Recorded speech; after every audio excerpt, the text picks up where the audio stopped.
नमस्कार, AB star news देख रहे हैं आप और मैं हूं आपके साथ सोहन सिंह। वक्त हो चला है उत्तराखंड की खबरों के खास बुलेटिन हमारी देवभूमि का, जिसमें सबसे पहले बात करेंगे कोरोना के बढ़ते मामलों के। दरअसल देश भर में एक बार फिर से कोरोना के मामले बढ़ने लगे हैं।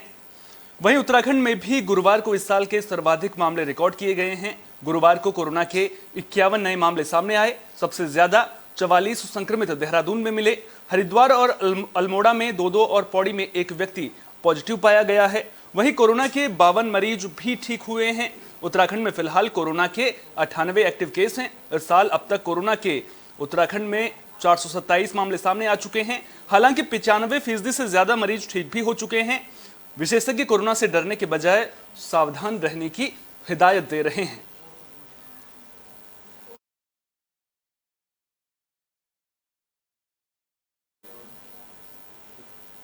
तो कोरोना का खतरा एक बार फिर से बढ़ने लगा है। वहीं 22 अप्रैल से चारधाम यात्रा भी शुरू हो रही है, लिहाजा सरकार और भी ज्यादा अलर्ट हो गई है। स्वास्थ्य मंत्री धन सिंह रावत ने कोविड गाइडलाइंस का पालन करने के साथ टेस्टिंग और वैक्सीनेशन बढ़ाने के निर्देश दिए थे। 15 अप्रैल तक चारधाम यात्रा मार्गों पर डॉक्टर और पैरामेडिकल स्टाफ तैनात करने का निर्देश दिया गया है।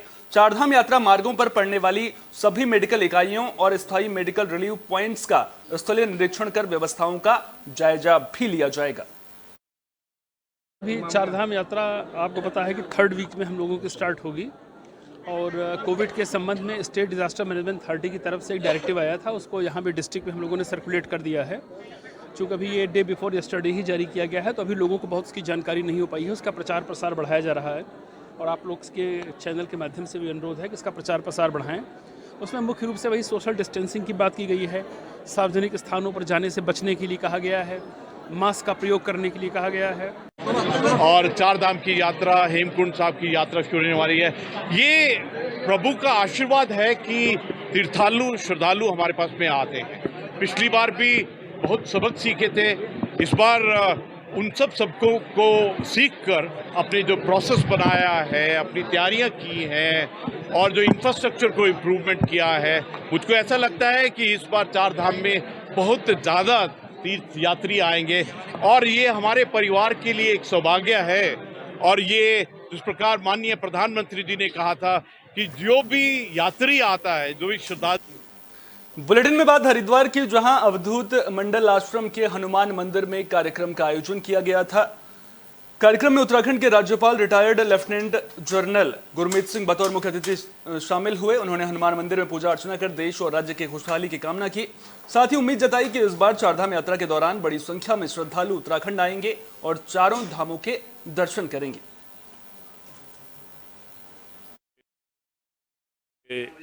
उत्तराखंड का पहला ऐसा मंदिर है अवधूत मंडल आश्रम हनुमान मंदिर, जो कि सिद्धपीठ है और यहाँ पर जो भी भक्त लोग आते हैं सभी की मनोकामना पूर्ण होती है। हम तो कहते हैं ऐसे हमारे जो भी राज्यपाल ने जो भाषण दिया आपने सुना, और ऐसे धार्मिक भाषण सभी जितने भी हमारे नेता हैं या जो भी सबको इसे देना चाहिए। सत्य सनातन जो वैदिक परंपरा है, हिंदू परंपरा है, उस परंपरा में जहाँ से पूरा समाज शक्ति, ऊर्जा, सकारात्मकता और दिव्यता को पाता है, ऐसे हमारे हनुमान जी का आज जन्मदिवस है। पहले तो सबको आज हनुमान जी के जन्मदिवस की हार्दिक शुभकामनाएं। जीवन में कभी हताशा निराशा न आए, इसके लिए सदैव हम भगवान हनुमान जी के चरणों में रह करके वहाँ से ऊर्जा प्राप्त करके जीवन में आगे बढ़ें और सारी प्रतिकूलताएं, संघर्ष को भगवान हरेंगे, इसमें किंचित मात्र भी। उत्तरकाशी में यमुनोत्री धाम पैदल मार्ग पर स्वच्छता अभियान चलाया गया। लोगों को स्वच्छता के प्रति जागरूक करने का काम किया गया है।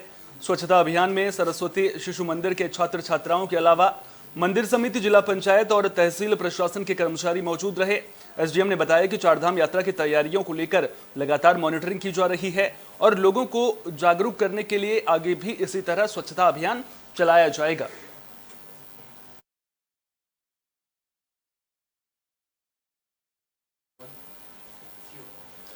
देहरादून के त्यूणी में आग का तांडव देखने को मिला है। आगजनी की इस घटना ने 4 मासूम बच्चों की जिंदगियां ले ली।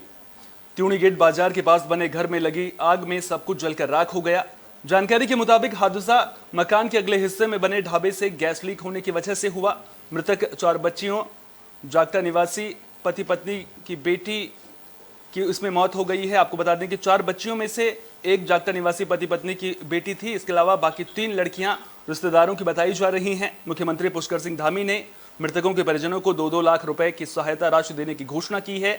वहीं डीएम ने राहत बचाव कार्यों में लापरवाही बरतने पर नायब तहसीलदार को निलंबित कर दिया है और अग्निशमन विभाग के अधिकारियों को लाइन हाजिर किया है। पुलिस महानिदेशक अशोक कुमार ने मामले की जांच पुलिस उप महानिरीक्षक फायर निवेदिता कुकुरेती को सौंपी है।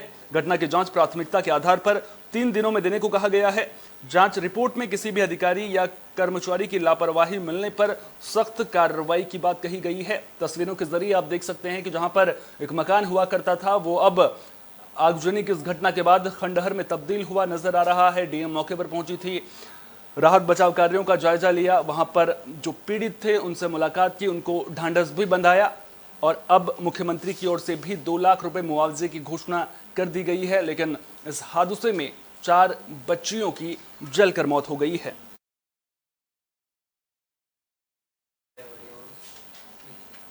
उत्तराखंड के मसूरी में पर्यटन को पंख लगते हुए नजर आ रहे हैं। दरअसल मसूरी में अब इको पार्क का निर्माण किया जाएगा।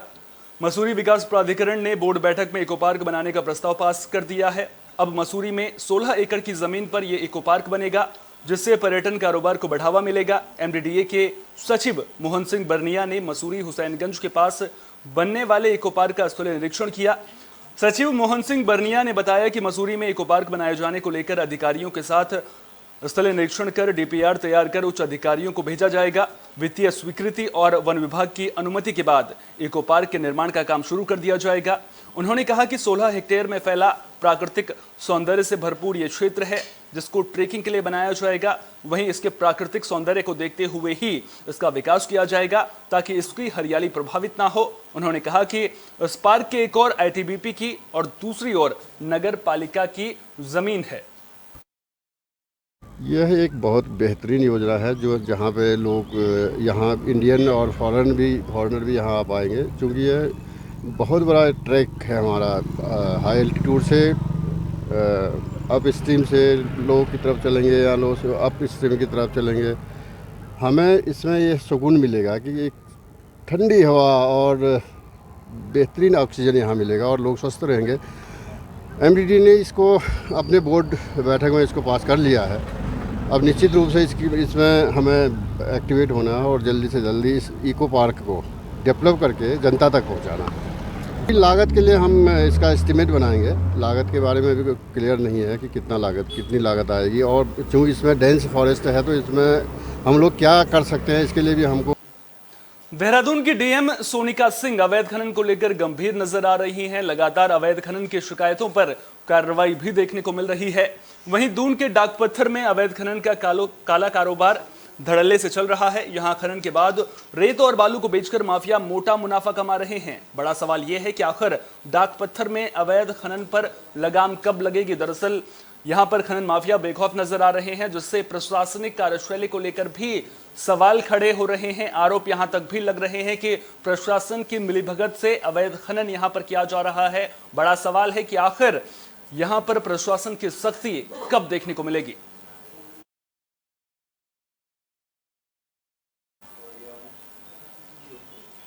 उत्तराखंड के 4 गांवों की महिलाओं की सराहनीय पहल देखने को मिली है। दरअसल इन महिलाओं ने एक बैठक करके यह फैसला लिया है कि शादी समारोहों में इन गांवों में शराब नहीं परोसी जाएगी। तो गांवों ने एक अहम बैठक में यह फैसला लिया है। उपला टकनौर के 8 में से 4 गांव सूखी टॉप, झाला, पुराली, जसपुर की महिलाओं और नौजवानों ने यह सराहनीय पहल की है।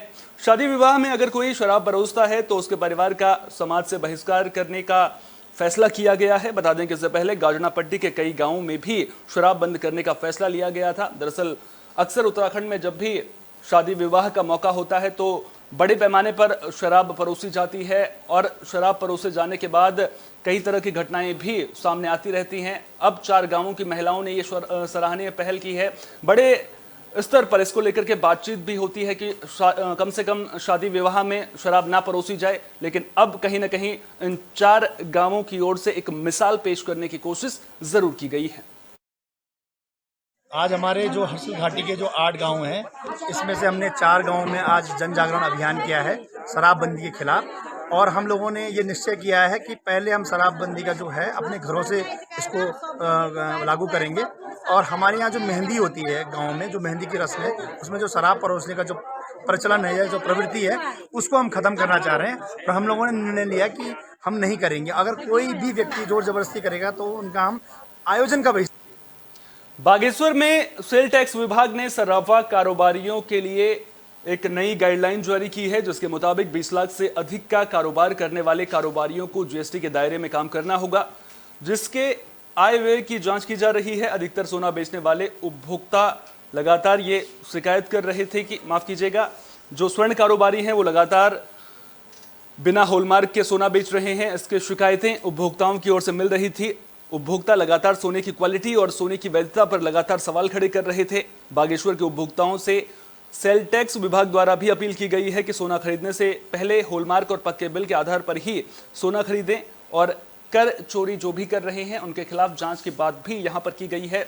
तो बागेश्वर में सेल टैक्स विभाग ने ये बड़ी पहल की है। सर्राफा कारोबारियों के लिए नई गाइडलाइंस जारी कर दी गई हैं, यानी कि अब कोई भी सर्राफा कारोबारी अगर 20 लाख से ज्यादा कीमत का सोना बेचता है तो उसे जीएसटी के दायरे में रहकर ही काम करना होगा। और जो भी उपभोक्ताओं की ओर से शिकायतें मिल रही हैं उसको लेकर के भी सर्राफा कारोबारियों को साफ शब्दों में संदेश दे दिया गया है कि सोना बेचते वक्त उपभोक्ता किसी तरह की शिकायत लेकर सामने न आए, इसलिए गुणवत्ता का ध्यान जरूर रखा जाए। हमारे ख्याल उससे कि जो बागेश्वर में जो 20 लाख से ऊपर जो है जितने भी उनको व्यापारी वगैरह हैं, वो हमने समय समय पर पंजीयन के कैंप और पेपर के माध्यम से